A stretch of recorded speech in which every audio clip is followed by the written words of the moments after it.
all great to see the love fest between Trump and Mamdani, and them talking about, the cost of food and and making housing more affordable. All those things, fantastic. Making the streets of New York safer. It made me reflect, and New York City is considered the worst city to date in. A lot of times, the commentary has been on the culture of New York City, that we blame the people for it to be the worst city to date in. But actually, I think it's the worst city to date in because it's the most unaffordable city.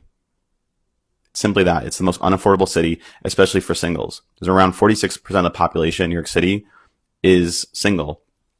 And those people contribute to our economy in a great way, and also to all the restaurant establishments, bars, all these places.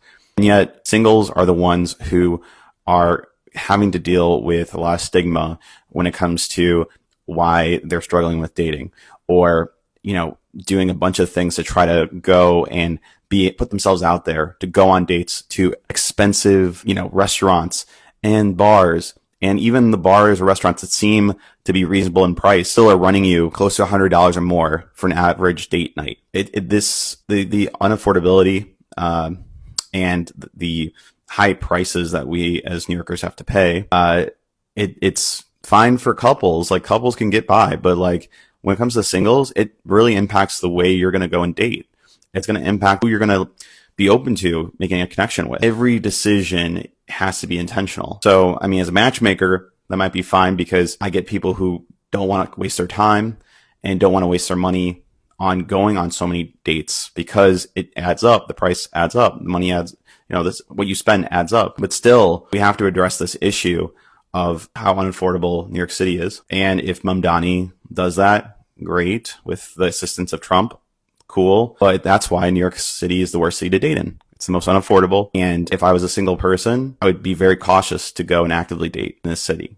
And if I did actively date on a regular basis, I think my bank account would be looking really bad. So I think hopefully these things change, because I think it will lead to a better and healthier dating community and such. But when it comes to our future of having people that are going to be in relationships and have kids in the future, the motivation is very low. And people are working so hard at their job. They're working so hard in their educational backgrounds because they want to be able to afford the cost of living in this city.